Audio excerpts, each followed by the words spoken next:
Hey guys, welcome back to Debika simple life. পৈতের দিন সকালে সুন্দর একটা শাড়ি পরে নিয়েছি, সিল্ক শাড়ি গ্রিন কালারের। কেমন লাগছে দেখতে অবশ্যই জানিও। পৈতের জন্য সব জোগাড় যন্ত্র চলছে, এইদিকে বসুধারার জোগাড় চলছে, এইদিকে এখন পায়েস বানাচ্ছে আমার মামার মেয়ে। ওরই ছেলের পৈতে হচ্ছে আজকে।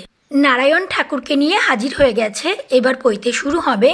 আমাদের ব্রাহ্মণদের নারায়ণ ঠাকুরকে সাক্ষী রেখে কিন্তু সমস্ত কাজ করা হয়। ছামড়াতলাটা সুন্দরভাবে সাজানো হয়েছে। আমাদের ব্রাহ্মণদের পৈতেটা হচ্ছে এমনই, বিয়ের সমান। বিয়েতে যেমন যত কিছু করা হয় সেই রকম কিন্তু নিয়মকানুন মেনে পৈতেটাও করতে হয়। এই যে আমাদের ছোটোখাটো ব্রহ্মচারী, এর এজ হচ্ছে 8 বছর 1 মাস। আমাদের এরকম নিয়ম হয়, 8 পেরিয়ে গেলে সেটাকে 9 ধরতে হয়, আর 9 বছরই পৈতে দিতে হয়। এইদিকে আমার মা এবং আমার মামিরা, আমার বোনরা সবাই রয়েছে। যে কোনো অনুষ্ঠান বাড়িতে কিন্তু বেশ ভালো লাগে, তার কারণ সব আত্মীয় স্বজনদের সাথে দেখা সাক্ষাৎ হয়, গল্প গুজব, আড্ডা, আনন্দ, অনেক মজা হয়। এখানে একটা স্টল করেছিল, জুস দিচ্ছিল। 3 রকমের জুস ছিল, একটা লিচু ড্রিঙ্কস, একটা ম্যাঙ্গো ড্রিঙ্কস এবং একটা অরেঞ্জ। তো আমি এখানে ম্যাঙ্গোটা নিয়েছি। এখন এখানে কানফুটো করা চলছে, নাড়ামাথা করা হয়ে গেছে। মানে আমাদের ব্রাহ্মণদের পৈতে বাড়িতে অনেক অনেক নিয়ম থাকে, যে নিয়মগুলো আমাদেরকে সুন্দরভাবে পালন করতে হয়। তার মধ্যে একটা নিয়ম হচ্ছে এই যে কানফুটো করা, ছুঁচ দিয়ে কানফুটো করতে হয়।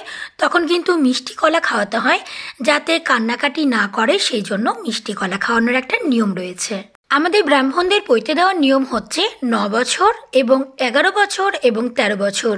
এই 3টে বছরের মধ্যে যে কোনো বছরে পৈতে দেওয়া যেতেই পারে।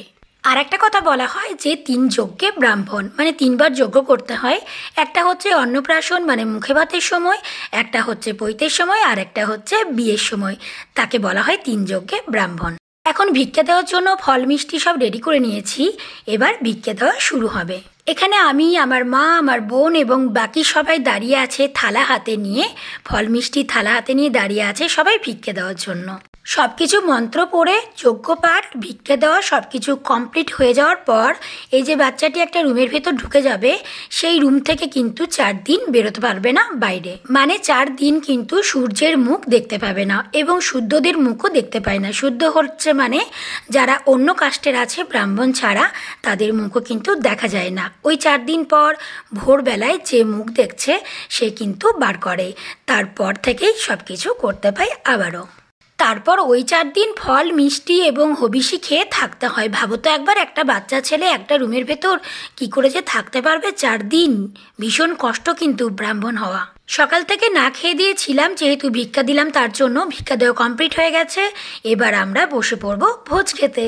ভোজ খাওয়ার ভিডিওটা আমি আগেই আপলোড করে দিয়েছি, কি কি মেনু ছিল তোমরা অবশ্যই দেখে নিও। কিন্তু চলো, ভিডিওটা ছিল জাস্ট আমার এই পর্যন্ত। কেমন লাগলো অবশ্যই জানিও। দেখা হবে পরের ভিডিওতে তোমাদের সাথে আবারও। চলো, টাটা, বাই বাই।